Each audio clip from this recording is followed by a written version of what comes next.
सर्वांना मकर संक्रांतीच्या खूप शुभेच्छा. थोडा उशीरच झाला मकर संक्रांतीच्या शुभेच्छा द्यायला. पण असो, सण म्हणलं की उत्साह, आनंद, कामाचं नियोजन आणि त्याचबरोबर येते ती धावपळ. तर मकर संक्रांतीचा सण हा लेडीजसाठी असतो म्हणतात. लेडीजसाठी खूप उत्साहाचा सण असतो.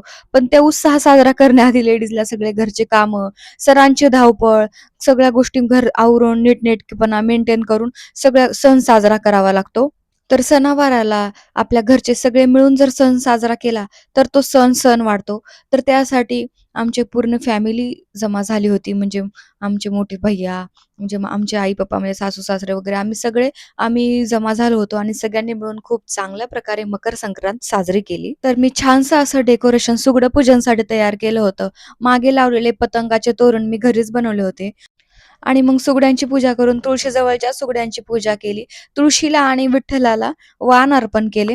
मला काही यातलं जास्त माहीत नाही, परंतु आमच्या आई असल्यामुळे सगळ्या गोष्टी कशा बरोबर होतात. कारण पहिल्या माणसांना ते करत आलेल्या आहेत गोष्टी, तर त्यांना माहीत असतं सगळं. तर अनुभव असतो, तर चांगलं असतं घरामध्ये आपले मोठे व्यक्ती असणं. आणि मग नंतर आम्ही सगळ्यांनी पूजा वगैरे केली सुगड्यांची. नंतर एकमेकींना हळद-कुंकू लावून वाण दिलं, नावे घेतली, एकमेकींना तिळगुळ दिलं आणि अशा प्रकारे आमचा खूप छान सण साजरा झाला.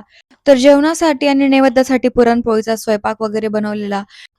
तर सगळ्यांनी मस्त वगैरे फोटो वगैरे काढले फॅमिलीसोबत आणि तो वेगळाच आनंद असतो. आपली फॅमिली आपल्या जवळ असली, हसत-खेळत असली, तर तो वेगळाच आनंद. मग आम्ही सगळ्यांनी मिळून फोटो वगैरे काढले. मी देवांना नैवेद्य वगैरे दाखवला केलेला. नंतर आम्ही मंदिरात गेलो.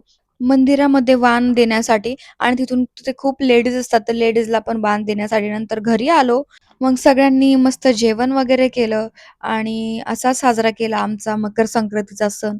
तर कसा वाटला तुम्हाला माझा व्लॉग? नक्की कमेंटमध्ये कळवा आणि भेटूया पुढच्या व्लॉगमध्ये. तोपर्यंत श्री स्वामी समर्थ.